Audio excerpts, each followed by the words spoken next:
ઝઘડિયાના રાજપારડી ખાતે મેઘરાજાની ધમાકેદાર એન્ટ્રીથી જનજીવન પ્રભાવિત થયું। ભારે વરસાદના કારણે નદી નાળા છલકાયા, જેના પગલે રાજપારડીથી અવિધાને જોડતો માર્ગ સલામતીના કારણોસર બંધ કરવામાં આવ્યો છે। ભારે વરસાદને કારણે ભૂંડવા ખાડીમાં પાણીનો પ્રવાહ વધતા રાજપારડી અને અવિધા વચ્ચે નિર્માણાધીન પુલની કામગીરીને અસર પહોંચી। પુલના કામ દરમિયાન સ્થળ પર રહેલા 3 ટ્રેક્ટર, એક ઇકો કાર તેમજ અન્ય મશીનો પાણીમાં ગરકાવ થયા। આ દરમિયાન પુલના કામમાં જોડાયેલા કેટલાક શ્રમિકો પાણીના પ્રવાહ વચ્ચે ફસાયા। ઘટનાની જાણ થતાં રાજપારડી પોલીસ સ્ટેશનના કોન્સ્ટેબલ કિશન વસાવાએ પોતાના જીવના જોખમે પાણીમાં ઉતરી શ્રમિકોનું સફળતાપૂર્વક રેસ્ક્યુ કરીને સુરક્ષિત સ્થળે ખસેડ્યા। તેમની બહાદુરીની સ્થાનિકોમાં પ્રશંસા થઈ રહી છે। પ્રથમ જ વરસાદમાં રાજપારડી વિસ્તારમાં અનેક ખેતરો જળબંબાકાર બની ગયા છે।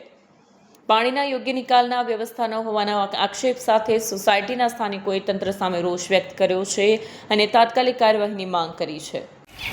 જોહાર, જય સંવિધાન। હું ધર્મેશભાઈ વસાવા। આજે 8/7/2026ના રોજ ઝઘડિયા તાલુકાના રાજપારડી ગામે જ્યોતિનગર ખાતે ત્યાં 800થી 1000ના લોકોની વસ્તી ધરાવતી આ જ્યોતિનગર છે। ત્યાં ગાડી પાણી ભરપૂર ભરાઈ જાય છે। એ પાણી એટલા માટે ભરાઈ જાય છે સોસાયટીની અંદર કે સિલિકાના પ્લાન્ટના જે એના પેલા તળાવ બનાવ્યા છે એ વરસાદની રાહ જોઈને પછી એક ધારી તે બધું પાણી છોડી દેવામાં આવે છે, જેથી કરીને એમને અહીંના સ્થાનિક લોકોની પડેલી નથી, ચિંતા નથી। આની તપાસ તાત્કાલિક ધોરણે થવી જોઈએ। કલેક્ટર સાહેબે પણ અહીંયા તપાસ કરવી જોઈએ, પ્રાંત સાહેબે તપાસ કરવી જોઈએ અને જીપીસીપીના લોકો વરસાદ નથી પડતો ત્યાર પહેલાં આવીને પ્લાન્ટે લઈ જઈને એમને સર્વે કરીને શું ખબર એમને કંઈ પેકેજ મળે છે કે શું, તો સ્થાનિક લોકોની પડેલી નથી। ફક્ત ને ફક્ત ઇલેક્શનનો ટાઈમ હોય ત્યારે રાતે બી બાયણું ખકડાવશે ને બપોરના બી બાયણું ખકડાવશે, જોજો મને મત આપજો એમ કહેશે, પણ આપણા સમાજને અને આ જાહેર જનતાને આ લોકોની કોઈની પડેલી નથી।